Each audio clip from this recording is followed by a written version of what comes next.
for joining us and for your time today. Not at all. You are mostly welcome, and your audience too. So this is the first time for you with us in our new show. We're glad and we have the pleasure to have you with us today. Today we have a lot of things to be discussed with you today, and to know more from you, because you're also up to date with a lot of news. But let's start first with the African Champions League. The situation now: Shabib Qabail is coming in the first place. Coming second, Ahli. Third, Ismaili, after snatching a victory against Heartland of Nigeria. So now Ismaili is correcting the positions after Heartland was the second. Now Heartland is coming in the last place, and Ahli is trying to pull up, but unfortunately losing to Shabib Qabail in Algeria after a loss for how many years? I guess it's more than 22 years, the first time to lose in Algeria for Ahli. True, both teams, Ahli and Ismaili, they put themselves in a tough position in Group 2 in the African Champions League 2010. Ismaili opened the group with a surprised loss against Shabib Qabail of Algeria, and then they lost to Ahli, and then they came back with a victory against Heartland. Ahli, they are also having tough time in the group. I mean, everyone in Egypt hoped that both Ismaili and Ahli book the two tickets for the semi-final in the African Champions League. But as we said, both of them, they have lost to the team which is now leading the group, Shabib Qabail, with 9 points to its credit against Mazembe of Congo. So Ismaili now is going to meet Heartland. Ahli is hosting Shabiba. So both teams they are decisive for the two clubs, two Egyptian clubs, Ismaili and Ahli. Ahli should win regardless of what's happening in off or in pitch incidents, as you called it. Ahli should win here in Cairo Stadium if they want to keep their hopes alive to book a ticket for the first place. Yes, and for the qualification. For the qualifications. For the qualification, even now, Ahli, if they don't bag the 3 points against Shabib Qabail in the next game, in their next home game, they will be in danger, because Ismaili, both of them now, I think Shabib Qabail, to a great extent, they have they are in a good position to qualify for the Egyptian fans. Right, there has been a lot of preparations for this match, and a lot of goodwill gestures from both sides. A very good reception, a lot of security forces around this match, trying to control.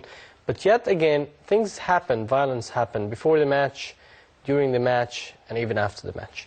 We wouldn't say it's as big as it used to be, but again, it still happened. Well, it's a very good question that we have to approach any officials in Algeria to just give us any valid answers for that. You know, when they came here to Ismaili, our people in Al Ismailia, they have done a great entertaining jobs in welcoming the people, the players of Algeria, the officials, the administrators, everyone was welcomed in Ismailia, and it was not the first time in Egypt. The first after the play-off against in the World Cup 2010 between Egypt national team and Algeria national team. You know, the Algerian handball team, they came here to Egypt, and they also enjoyed a good welcome after that, and then they came to Ismailia. They have enjoyed the same thing, no incident, no problem at all. So it was everything. It was them to be us back. I mean, it was them to show their goodwill. And I cannot say that it is intentional. I don't pin much hope on that. But you know, in the normal situation, Ahli should not have lost the game. Yes, so this is on a technical note. other than the tension or the aggression that happened, because I think the players are used to such types of tension. But again, a lot of people are speaking about if this is caused some sort of tension or distraction to the players, especially that the goalkeeper was distracted, Sharif Ikrami was distracted, fireworks and a lot of laser, so there was a lot of distracting activities going on in the field. Do you think this could be adding element for the loss of Ahli?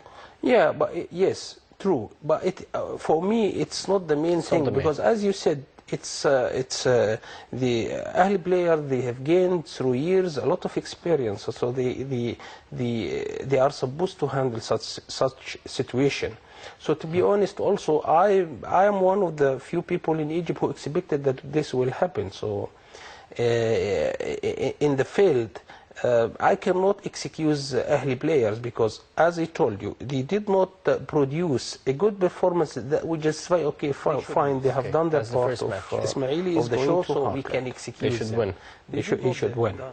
And when Ismaili go to Shabibat al-Qabail, he should win. In this case, and it's not a difficult scenario to happen, because Shabibat al-Qabail, they won 1-0 in Ismailiyah.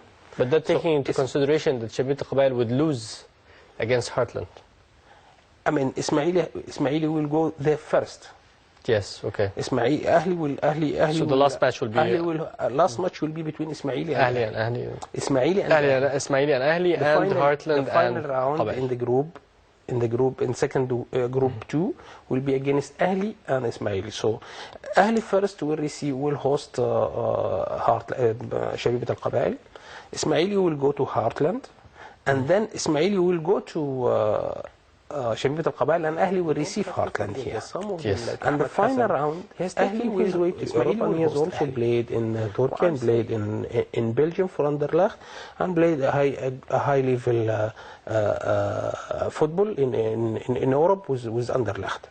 So this is Ahmed Hassan. At the end of the day, he is one of Ismaili footballing products.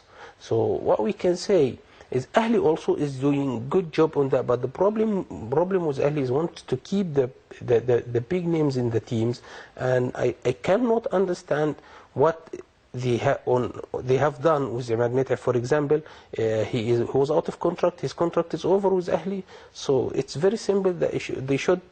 I mean, not should, because he has no contract commitment, any more contract commitment with Ahli. But they are pressurizing him so hard. The guy found himself is like embedded with here and there. They want him to stay. They want him to sign for a contract. In the meantime, he has a chance brought to him by coach Abdel Basit Tantouj, by the way, not his agent, brought him this offer from Standard Liège. He's a guy who's working as an advisor to Standard Liège. So he brought him this chance, and at the end of the day, it was lost. And now he's clubless. He's sitting home doing nothing. So we are back to square one, where the problem is still there. And who will sort out, who will find the solution to these problems? We don't know. But for me, they should, EFA, they lack the vision or professional, or to support them. At the end of the day, you know, we are in Egypt as a family. We need everyone. The elder brother always give you good advice and that. But when it comes to professional, we need a setup. I don't want to say a committee, because committee has become a negative word.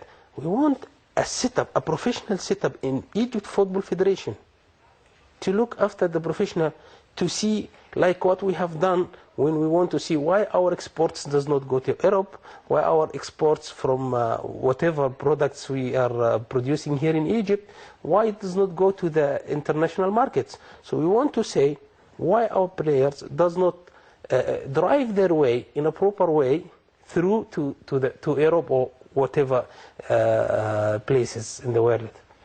Right, Abdulaziz Abu Hamar, thank you very much for joining today.